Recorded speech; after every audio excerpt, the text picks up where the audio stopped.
aware of the fact that your son is getting high? Not that evening, we weren't. It wasn't just boys being boys. Some people, but not you, were smoking weed, including Alex. Yes, Your Honor, I do not go near drugs or alcohol. So you just hang around with people who do drugs and alcohol. And their crash What did he say? That he let Joe drive the car. could have ended their young lives. If he kills somebody, it's your fault.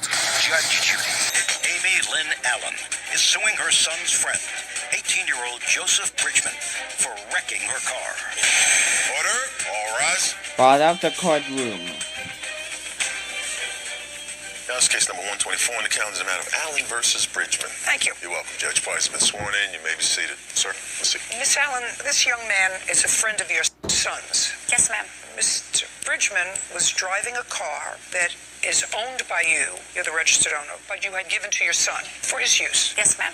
And you and your son, I assume, have sort of an estranged relationship because if I were to guess based upon the complaint and answer that I read, your name would be Alex. Yes, ma'am. And that's your son. Yes, ma'am. And I assume he's not living at home? Yes, ma'am. When did he leave? About a month ago. How old is he? 18. Do you know where he went? He moved in with a friend, Corey. Did he take the car? No, ma'am.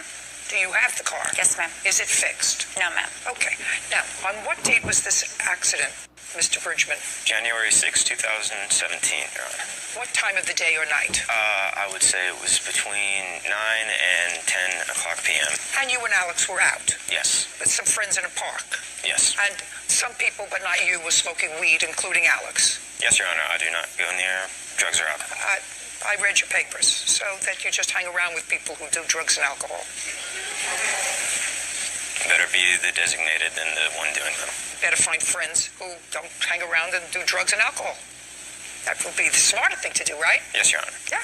Did I ever tell you the story about the blueberries? No, Your Honor. Well, Bert's heard this story many times before, but it's worth telling again. Did you ever go to the grocery store to buy a box of blueberries? Yes, Your Honor. And when you look at a box of blueberries, sometimes you see one that has mold on it, right? Yes. And you don't buy that box because there are lots of healthy blueberries around that one moldy blueberry. But somebody taught you that if you take a box of blueberries and there are one or two moldy blueberries, by the next day they're all going to be moldy, right? Yes, Your Honor. That's a life's lesson. You want to hang around with a bunch of moldy blueberries? That's what happens. Anyway, so you're out with your friends who were doing weed on January 6th of 2017, weed and a little alcohol and whatever, and somebody wanted something to drink. Yes, Your Honor. Who wanted something to drink, Mr. Bridgman? Alex and myself. What did you want to drink? I wanted a Polar Pop from the Circle K. Polar Pop. Yes. And what did Alex want? A Polar Pop, too. But Alex wanted to stay with his friends, so you took the car. Yes, Your Honor. Tell me what happened when you took the car, Mr. Bridgman. I went about a block down the road and took a left onto Woodlawn.